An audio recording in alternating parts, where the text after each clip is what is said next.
The vibration of the Q train rumbling beneath the pavement didn't just rattle the coffee in my travel mug, it registered as a distinct seismic anomaly in the soles of my boots. I stood on the cracked sidewalk of Atlantic Avenue, squinting against the flat, slate-gray November sky, and looked up at the building. It was a four-story brownstone that had seen better decades, let alone days.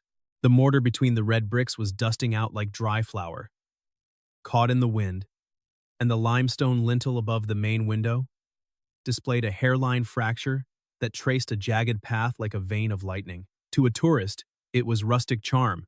To me, it was a kinetic energy equation, waiting to resolve itself into a pile of rubble. Structure ID 409B. I muttered into my recorder, my voice flat, professional, detached. Visual inspection confirms spalling on the facade. Approximately 15% surface area, significant shifting in the foundation line visible from street level. Possible water intrusion behind the cornice. I clicked the recorder off and adjusted my hard hat. I was a civil engineer specializing in structural forensic integrity for the city. My job was simple, unglamorous, and absolutely necessary. I told people when their world was about to collapse on top of them. I dealt in gravity, tension, shear forces, and compression. I didn't do charm. I didn't do potential. I pushed open the heavy oak door to the ground floor commercial unit. The sign above the etched glass read, Sillage in gold leaf that was peeling at the edges, revealing the gray primer beneath. I expected the smell of mold, damp plaster, and old dust, the perfume of decay common in these pre-war audits. Instead, I was hit by a wall of something else. It was complex, layered. It smelled like rain hitting hot asphalt in July. It smelled like cedar shavings, crushed bergamot, and the faint, sharp tang of ozone. It was invisible, but it had a physical weight to it, occupying the space just as surely as the cast iron columns I was here to inspect were closed for private consultation. A voice rang out from the back. I looked toward the rear of the shop. A woman was standing behind a counter made of reclaimed walnut, holding a glass pipette suspended over a beaker. She was older than me, maybe late 30s, with dark curls pinned up in a way that looked messy but was probably engineered to stay that way given the humidity in the room. She wore a stained canvas apron over a silk blouse, a contrast of utility and luxury. "I'm not a customer," I said, stepping over the threshold. My boots clicked loudly on the hardwood floor. I pulled my badge from my belt. Silas Reyes, City Engineering. "I'm here for the structural audit ordered by the property owner, Elias Vane." The pipette froze in her hand. A drop of amber liquid fell into the beaker plink, disturbing the silence. She looked up, and I saw the flash of panic in her eyes before she masked it with a polite, tight smile. "Mr. Reyes," she said, her voice dropping an octave, steadying itself. "Mr. Vane said you wouldn't be here until next week. He said the permit process was backed up." "Mr. Vane says a lot of things. Gravity doesn't check the permit schedule." I walked to the nearest wall and tapped a spot where the plaster was bubbling, the paint hanging in sad strips. Water intrusion. "How long has this been leaking?" "It's not a leak," she said, coming around the counter. "It's humidity from the steam distillation process. I'm Colette Edwards. This is my shop, my home. It's a sponge, Miss Edwards. Bricks don't like humidity." I pulled out my laser measure and aimed it at the ceiling. "Do you have the basement access keys? Is this really necessary right now? It's the beginning of the holiday rush. I have 3 custom orders to blend for a wedding party." "If that beam above your head gives way," I said, pointing to the ceiling joist that was sagging a perceptible 2 inches in the center, "your holiday rush is going to end in a casualty report. Key, please." She stared at me.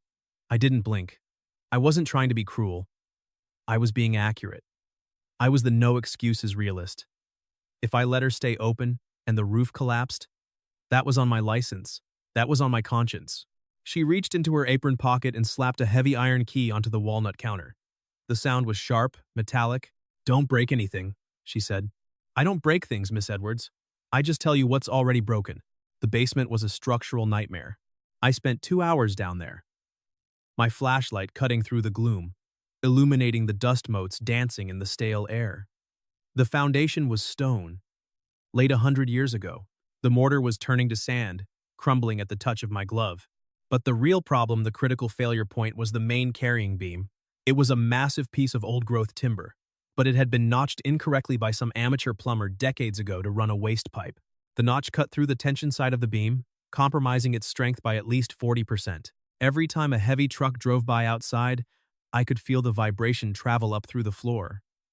A shudder that ran through the skeleton of the house. This building wasn't just old. It was tired. It wanted to sit down. I heard footsteps on the wooden stairs. Colette came down, holding a tray with 2 ceramic cups. The scent of vanilla and tobacco followed her, fighting the damp, earthy smell of the basement. "I thought you might need coffee," she said, her voice echoing slightly off the stone walls. "You've been down here a long time. It's freezing." "I'm thorough." I accepted the cup. "Black. Good." She looked around at the dark corners, at the spider webs I had disturbed. She hugged her cardigan tighter around herself. "So? How bad is it? Vane wants to tear it down, doesn't he? He's been sending me letters about modernization for months." "Mr. Vane wants to build luxury condos," I said honestly, shining my light on the floor joists. "Condos possess a higher price per square foot than a bespoke perfume shop. But my report isn't about his wallet. It's about physics." "And what does physics say?" I shone my flashlight on the notched beam, highlighting the stress fracture radiating from the cut. "Physics says that beam is holding up your entire shop, your inventory, and you. And it has the structural integrity of a toothpick holding up a brick." She paled in the harsh LED light. "Can it be fixed?" "Anything can be fixed," I said, "with enough steel and enough money. But Vane won't pay for it. He'll use my report to revoke your certificate of occupancy. He'll evict you for safety reasons, Section 28 to 216 of the Administrative Code, demolish the shell, and start over." Colette set her own cup down on a crate. Her hands were trembling slightly, but she clasped them together, forcing stillness. "My grandfather built this business. He bought this building in 1950. I grew up in that shop. The scent of this place. It's in the wood. It's in the plaster. If I move to a glass box in Midtown, the perfume won't be the same. Scent requires history. Scent is chemical molecules suspended in alcohol," I corrected gently. "It doesn't care about history." "That is where you are wrong, Mr. Reyes." She stepped closer, her eyes fierce. "You see the cracks. You see the rot. You don't see the soul. Soul doesn't hold up a 3-ton roof load." "No," she whispered, "but it gives you a reason to hold it up." I looked at her. She wasn't pleading. She was defying me. She was telling me that my calculations were incomplete because I hadn't factored in the human element. I looked back at the beam. I reached out and touched the wood. It was old-growth pine. Dense. It was damaged, yes, but it wasn't dead. "I have to file the preliminary report within 48 hours, I said. "That gives me 2 days. To do what? Learn structural engineering? To convince you that this place is worth saving?" I finished the coffee. "You can try, but math is stubborn." I didn't file the report that night. I sat in my apartment, a sterile, modern studio in Long Island City, with white walls, minimalist furniture, and zero clutter, and looked at the photos I'd taken. The notched beam gnawed at me. It was an easy fix, technically. A steel flitch plate bolted through the timber would restore the load capacity. A day's work. $2,000 in materials.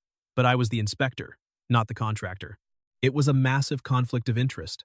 If I touched it, I compromised my objectivity. The next day, I went back to Sillage. I told myself it was to verify the load paths on the second floor, to be absolutely certain before I signed the death warrant of the building. Colette was working at a long table covered in tiny amber bottles, pipettes, and strips of white paper. The air smelled sharp today, citrus, black pepper, and something green, like crushed stems. "You're back," she said. She didn't look up. She was dipping a paper strip into a vial, waving it in the air, sniffing it, and then frowning deeply. "I need to check the joists above the drop ceiling," I lied. "Go ahead. The ladder is in the back." I grabbed the ladder. I spent 20 minutes pretending to inspect the ceiling tiles while watching her. She was frustrated. She kept smelling the paper strip, shaking her head, and adding a micro drop of something else. "Problem?" I asked from the ladder. "It's flat," she muttered. "The sandalwood is overpowering the jasmine. It smells like furniture polish, not longing." Longing isn't a smell. It is, she insisted, slamming the vial down gently. It's the smell of ozone before a storm mixed with warm skin. It's the smell of something you can't quite reach. She sighed and crumpled the strip. Paper lies. That's the problem. Blotter paper is neutral. It doesn't have warmth. It doesn't have oils. It doesn't react. She looked up at me. Her eyes narrowed. You! Come down here. I descended the ladder slowly, wiping dust from my hands onto my jeans. Miss Edwards, I'm on the clock. You have skin, don't you, Mr. Reyes? You have a pulse? You have a circulatory system? Last I checked. She walked over to me, holding a small crystal vial. I need a control surface. My own skin is saturated with 20 other oils. I'm nose blind. I need a neutral canvas. Someone who doesn't smell like flowers. I am not a canvas. I am a civil engineer. You are a warm-blooded mammal. That's all I need. She uncorked the vial. Hold out your wrist. I hesitated, then held out my wrist. It was stained with a bit of graphite from my pencil and dust from the ceiling. No, she said, shaking her head. Too much friction residue. The pulse point on the neck is better. It's warmer. The carotid artery pumps blood right there, heating the oil, making the volatiles expand. She stepped into my personal space. The protective proximity alarm in my head went off, maintain distance, maintain objectivity, but I didn't retreat. She wasn't flirting. She was working. Her face was a mask of intense concentration, like a surgeon examining an incision. Tilt your head to the left, she commanded. I tilted my head, exposing the side of my neck. I felt the glass stopper touch the skin, right below the jawline. A tiny, cool wetness. Now wait, she whispered. Let it settle. Let the alcohol evaporate. We stood there. She was close enough that I could count the eyelashes on her left eye. I could smell her, not the perfume, but the soap she used, the coffee she'd drunk, the faint scent of old paper from the books on her desk. Okay, she said. She leaned in. She didn't touch me. She brought her face to within an inch of my neck and inhaled. A long, slow breath. My breath hitched. I clamped my jaw shut. This was clinical. This was chemistry. But my heart rate spiked. I could feel the blood pumping against the skin she was smelling. She pulled back, frowning. Then she leaned in again, closing her eyes this time. There it is, she murmured against my skin. Her breath was warm. The jasmine is blooming now. It needed the heat. Do you smell it? I smell. I tried to focus, to separate the sensory input from the panic. Pepper? No, underneath that. The sweet note. It's not cloying anymore. It's anchored. She opened her eyes and looked right at me. We were 6 inches apart. The air between us felt charged, heavy, like the static before a lightning strike. You have very grounded skin chemistry, she said softly. It pulls the earth notes forward. It absorbs the sweetness and leaves the structure. I work with concrete, I said, my voice sounding rougher than usual. Maybe it's contagious. She didn't step back. She stayed in my orbit. Thank you. That was helpful. Did it identify the problem? It identified the solution, she corrected. Now I know what to add to balance it. It needed something heavier at the base. She finally stepped away, and the absence of her warmth was a physical shock, like stepping out of a heated building into a blizzard. I felt a sudden, sharp ache in my chest, a structural void I hadn't noticed before. I need to check the basement again, I said abruptly. I needed to get away from the scent of jasmine and the terrifying realization that I wanted her to lean in again. I went to the basement. I stared at the beam. Elias Vane was going to win. He was going to crush this woman, and her jasmine, and her stubborn belief in history. He had the lawyers, the money, and the zoning codes. Unless I intervened. I pulled out my phone. I called Marco. Marco was a contractor I'd worked with on bridge projects, a man who understood that sometimes the code was a guideline, but physics was the law. Marco, I said, I need a steel flitch plate. 1/2 inch thick, 8 feet long. Pre-drilled for 3/4 inch bolts. And I need the hydraulic jack. What for? Marco asked, the sound of a grinder in the background. You building a tank? I'm shoring up a legacy, I said. And Marco? We're doing this tonight. Off the books. Tonight? Silas, it's freezing. And isn't that not strictly protocol? It's a safety emergency, I lied to him, and maybe to myself. Immediate stabilization required under Directive 14. I didn't tell Colette what I was doing. I just told her I needed access to the basement for monitoring equipment set up overnight. She gave me the key, looking suspicious but too tired to argue. At 11 p.m., Marco arrived at the back alley door. We hauled the steel plate down the narrow stairs. It was brutal, heavy work. The steel was cold enough to burn skin. For 4 hours, we worked in the damp cold. We jacked up the floor joists, hearing the old wood groan in protest as we relieved the weight from the damaged beam. I measured everything twice. Precision was my apology for breaking the rules. We sandwiched the rotted beam with the steel plate, bolting it through with heavy lag screws. I tightened each bolt with a torque wrench, feeling the satisfaction of metal biting into wood. Click, click, solid. By 3 a.m., the floor was level. The vibration from the subway was gone. The beam was now stronger than it had been the day it was installed in 1920. Marco left, wiping grease off his hands. "It's a good building," I said. "Good bones." "Right, bones." Marco grinned and left. I sat on a crate, exhausted. My hands were scraped, my back ached. The door at the top of the stairs creaked. Colette stood there in a robe, holding a flashlight. She saw the tools. She saw the glint of fresh steel on the beam. She saw the sweat on my forehead. She walked down slowly. She reached out and touched the cold steel plate. "You fixed it," she whispered. "I stabilized it," I said, not looking at her. "It's a temporary repair. To allow for extended assessment." "You lied to me," she said. "You said it couldn't be fixed without Vane's money." I said Vane wouldn't pay for it. I didn't say I couldn't. She turned to me. Her eyes were wide, reflecting the flashlight beam. "Why? You could lose your license." "Because," I said, standing up and wiping dust from my jeans. "You were right. The paper lies. The report said, condemn. The reality said, save. I prefer reality." She dropped the flashlight. It rolled on the floor, casting crazy shadows against the stone walls. She stepped forward and hugged me. It wasn't a tentative hug. It was a collision. She wrapped her arms around my waist and buried her face in my chest. I froze for a second. Safety protocol. Maintenance of distance, and then I deactivated the protocol. I wrapped my arms around her. I held her tight. She felt solid. She smelled of sleep and that complicated jasmine scent she'd tested on my neck. "Thank you," she mumbled into my shirt. "Don't thank me yet," I said, my chin resting gently on the top of her head. "Vane is still coming. And now I've altered the structure without a permit. If he finds out, I lose my license. We have to keep this quiet." She pulled back, gripping my arms. "Then we don't let him find out. We fight him." "We," she said firmly. "You handled the steel. I'll handle the strategy." For the next 2 weeks, we were a team. I was at the shop every day. I told Vane I was conducting long-term load tests to monitor settling. It wasn't just about the building anymore. I found myself fixing other things. The hinge on the front door that squeaked, the distillation coil that leaked vapor, the shelf in the back room that wobbled. I was optimizing her environment.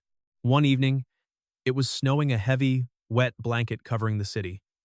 I was in the back of the shop, recalibrating her digital scale with my own reference weights. "Silas," Colette called from the front.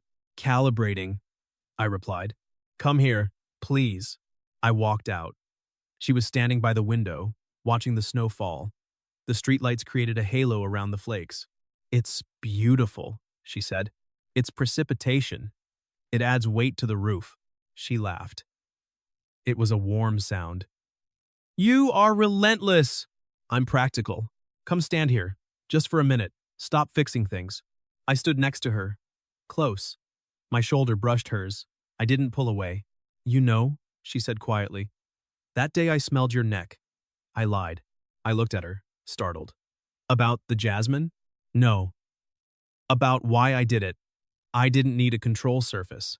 I have plenty of blotter paper." She looked at her reflection in the glass, then at mine. "I just wanted to know if you were as cold as you pretended to be." My heart hammered against my ribs, a high-frequency vibration. And you smell like rain on concrete," she said. "You smell like safety. It's my favorite scent." I turned to face her. I wanted to kiss her. The logic of it was undeniable. The chemistry was balanced. I reached out. my hand hovering near her face. I wanted to tuck a loose curl behind her ear, but I stopped. My hand clenched into a fist, and I put it in my pocket. "I'm not safe," I said hoarsely. "I'm currently falsifying city records to keep you here." "That is the opposite of safety. It's the definition of protection," she countered. Before I could respond, my phone buzzed. A notification. New filing. Elias Vane. Department of Buildings. I opened it. Complaint #92010. Imminent structural hazard. Load-bearing party wall failure cited by private surveyor. Immediate vacate order requested. "Silas?" Colette asked, seeing my face. "It's Vane," I said, the cold reality washing over me. "He's not waiting for my report. He hired a private guy to declare the wall unsafe. He's citing Administrative Code 28 to 216.12. He wants an emergency vacate order. Tonight." The next hour was a blur of controlled chaos. Siren lights flashed against the snow. A Department of Buildings emergency response truck pulled up. Vane was there, standing under a black umbrella, looking like a vulture in a cashmere coat. "Miss Edwards," Vane shouted over the wind. "The building is structurally compromised. My surveyor found a shear crack in the party wall. You need to vacate immediately for public safety." "There is no shear crack," Colette shouted back, standing in the doorway. "My engineer says it's stable." "Your engineer is stalling?" Vane pointed to the DOB inspector stepping out of the truck. "Inspector, condemn it." I was inside, frantically gathering my tools. If the DOB inspector came in and saw the unauthorized steel plate, I was done. But if I left, they would lock the doors, and once the vacate order was posted, Vane would bulldoze it before I could file an appeal. "Silas," Colette said, running back inside, snow in her hair. "They're coming in." "Lock the door," I said. "What?" "Lock the front door, pull the grate." "Silas, they'll arrest us. We're not trapped. We're occupying the site. If we leave, we lose possession." I need to override his surveyor's report with a sealed engineer's statement that the hazard has been remediated. "But the internet. My hotspot is active. But I need you to stall them." Colette looked at the glass door. The inspector was banging on it. "Okay," she said. She grabbed her keys and locked the deadbolt. Click. She pulled the gate down. Clang. We were sealed in. "This is crazy," she breathed. "This is a siege," I said, opening my laptop on the perfume counter. "I need 40 minutes to finalize the calculations, reference the steel plate specs, and upload the affidavit to the Dob Now portal." The banging on the door got louder. "Dob! Open up!" "Ignore them," I said, typing furiously. "Focus on me." The power cut out. Vane had pulled the main breaker outside. Pitch black. "Silas?" Colette's voice trembled. "I'm here." I fumbled for my flashlight, but it rolled off the counter and died. Then a soft light flickered. Colette had lit a candle. Then another. She moved around the shop, lighting the scented candles she sold. Vanilla. Sandalwood. Amber. The shop filled with warm, flickering light and a heavy, intoxicating scent. "I can't see the keyboard," I muttered. Colette moved the candles closer to me. She stood beside me, her hand on my shoulder. "You can do this," she whispered. "You're the no-excuses realist." "I'm working on battery power. I have 12%. That's enough." Outside, I heard the sound of a crowbar on the metal gate. They were breaking in. "Silas," she said, her voice tight. "If they get in before you hit send, they won't." I typed, "Calculations? Stress factors? The new steel plate specifications labeled as emergency stabilization. Measure 1. I attached the photos I'd taken of the repair. I added my digital engineering seal, the stamp that put my entire career on the line. The gate screeched upward. Glass shattered. "Police! Hands up!" "Almost there," I gritted out. 98% upload. Colette stepped between me and the door. She stood there, bathed in candlelight, holding a bottle of perfume like a weapon. "This is private property," she yelled. "And the structure is sound. The engineer is certifying it now." "Step away from the computer!" a cop shouted, flashlight beams cutting through the candlelight. "Upload complete. Reference number generated." I hit the final confirmation. Filed. 2:14 a.m. I stood up and raised my hands. "It's filed!" I shouted. "Emergency stabilization affidavit filed with the borough commissioner. Reference number ES 49022. The building is certified, stabilized, effective immediately. Check the DOB portal. The cop stopped. The DOB inspector stopped. Vane, who had followed them in, turned purple. He's lying, Vane screamed. It's a death trap! Check the portal, I said calmly, stepping up beside Colette. I lowered my hand and found hers in the dark. I squeezed it. It's a sworn affidavit from a licensed PE. If you evict her now, it's an illegal lockout against a stabilized structure. The liability shifts to the city. The DOB inspector pulled out his tablet. He tapped a few times. He frowned. It's there, he muttered. Stamped by Silas Reyes, P.E., Affidavit of Correction. Vane looked at me. You fixed it? I didn't just fix it, I said, my voice steady. I reinforced the safety factor by a coefficient of 3. It's not going anywhere. The legal fallout was messy. I lost my job with the city for unauthorized independent contracting and failure to recuse, but I kept my license because the repair was technically flawless. I opened my own firm the next week. My first client was Sillage. 6 weeks later, I walked into the shop. The renovations were officially done. The legal ones. With permits this time. The place looked the same old, charming, but I knew what was underneath. Steel, strength. Colette was with a customer. She saw me and smiled, excusing herself. She walked over. She didn't offer a handshake. She didn't offer coffee. The new floor is steady, she said. 0 vibration, I confirmed. I checked the accelerometer logs. You checked the logs? She laughed. You just can't help yourself. I like to be sure. She reached into her pocket and pulled out a key. A new key, cut for the newly installed high-security lock I'd insisted on. I need a favor, she said. I'm expensive. I have a new scent. I've been working on it since the night of the siege. I call it Foundation. What does it smell like? Steel, dust, and something warm. She stepped closer. But I need to test it. On a control surface. I told you, my skin is perfect, she finished. She didn't use the stopper this time. She put a drop on her own wrist, then pressed her wrist against my neck. A transfer. Skin to skin. She leaned in. Her lips brushed the spot where her pulse beat against mine. It smells right, she whispered. I didn't keep my hands in my pockets this time. I placed them on her waist, feeling the warmth of her through the silk. It smells like home, I said. She pulled back just enough to look me in the eye. Then stay. I'm not going anywhere, I promised. I'm load-bearing. She laughed, and for the first time, I didn't think about physics or failure or the cold. I just breathed her in.